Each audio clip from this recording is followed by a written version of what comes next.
मेरी प्यारे भाई और बहनों, आप सभी को जय मसीह की। आप सभी का स्वागत है हमारे इस चैनल पे।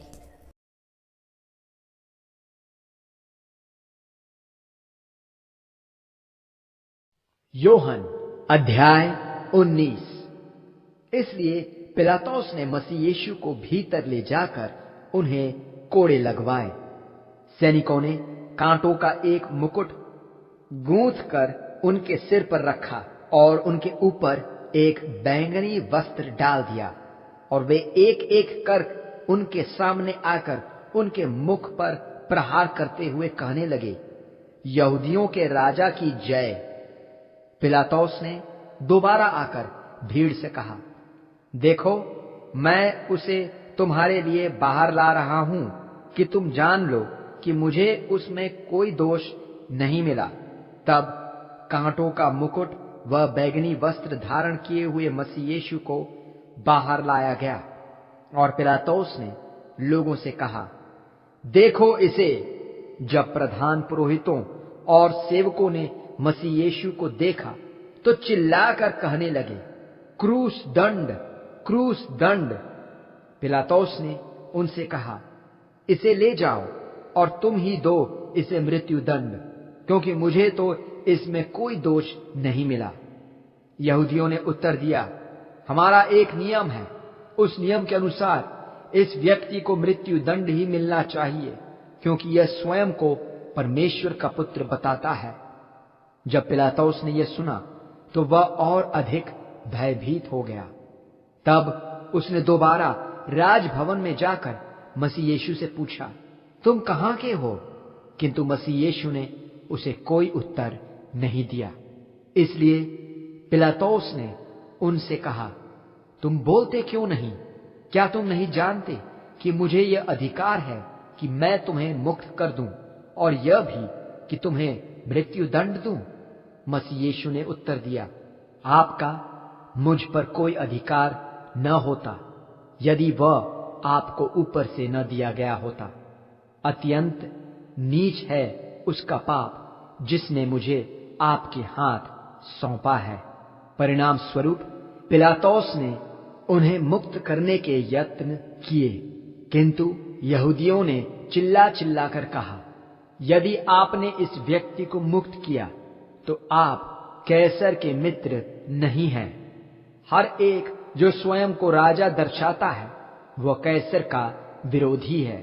ये सब सुनकर पिलातुस मसीह यीशु को बाहर लाया और न्याय आसन पर बैठ गया, जो उस स्थान पर था जिसे इब्री भाषा में गब्बथा अर्थात चबूतरा कहा जाता है। यह फसह की तैयारी के दिन का 6ठा घंटा था। पिलातुस ने यहूदियों से कहा, यह लो तुम्हारा राजा। इस पर वे चिल्लाने लगे, इसे यहां से ले जाओ, ले जाओ इसे यहां से और मृत्यु दंड दो। पिलातुस ने उनसे पूछा, क्या मैं तुम्हारे राजा को मृत्यु दंड दूं?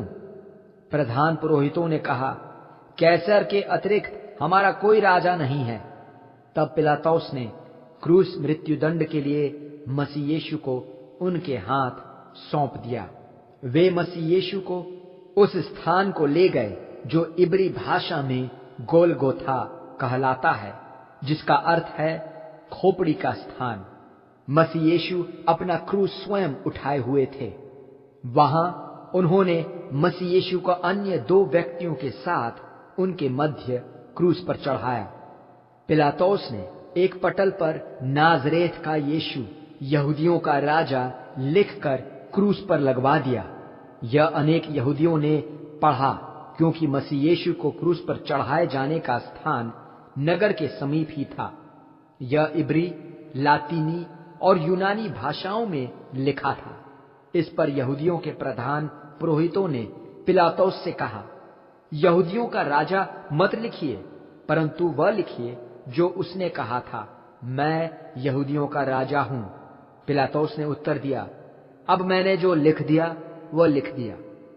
सैनिकों ने मसीह यीशु को क्रूसित करने के बाद उनके बाहरी कपड़े लेकर 4 भाग किए और आपस में बांट लिए।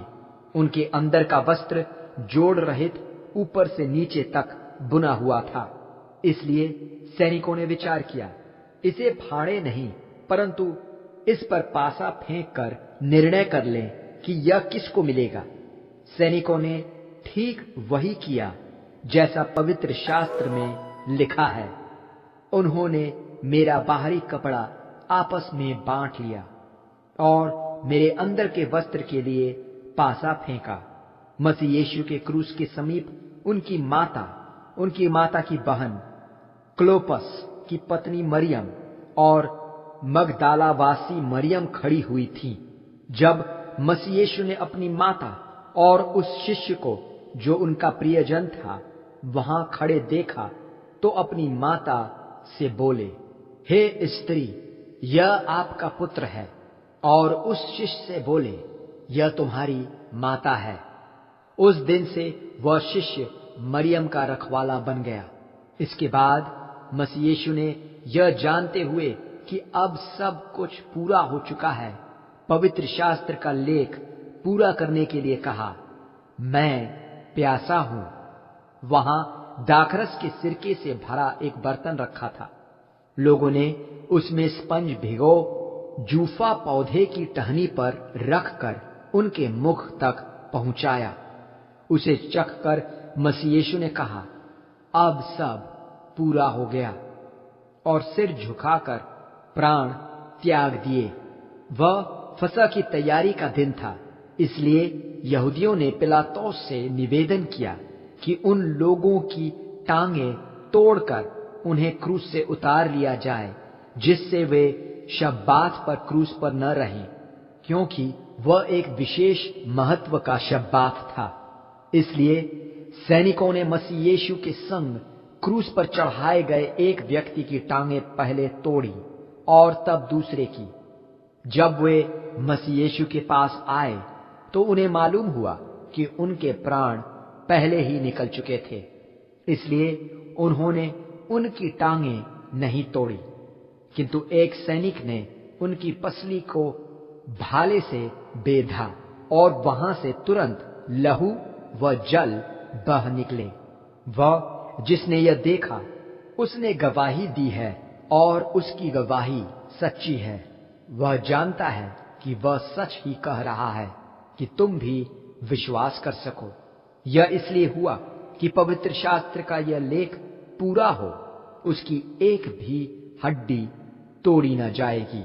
पवित्र शास्त्र का एक अन्य लेख भी इस प्रकार है, वे उसकी ओर देखेंगे जिसे उन्होंने बेधा है। अरिमथियावासी योसेफ यहूदियों के भय के कारण मसीह यीशु का गुप्त शिष्य था। उसने पिलातुस से मसीह यीशु का शव ले जाने की अनुमति चाही। पिलातुस ने स्वीकृति दे दी और वह आकर मसीह यीशु का शव ले गया। तब निकोदेमुस भी, जो पहले मसीह यीशु से भेंट करने रात के समय आए थे, लगभग 33 किलो गंधरस और अगरू का मिश्रण लेकर आए। इन लोगों ने मसीह यीशु का शव लिया और यहूदियों की अंतिम संस्कार की रीति के अनुसार उस पर यह मिश्रण लगाकर कपड़े की पट्टियों में लपेट दिया। मसीह यीशु को क्रूसित किए जाने के स्थान के पास एक उपवन था, जिसमें एक नई कब्र की गुफा थी।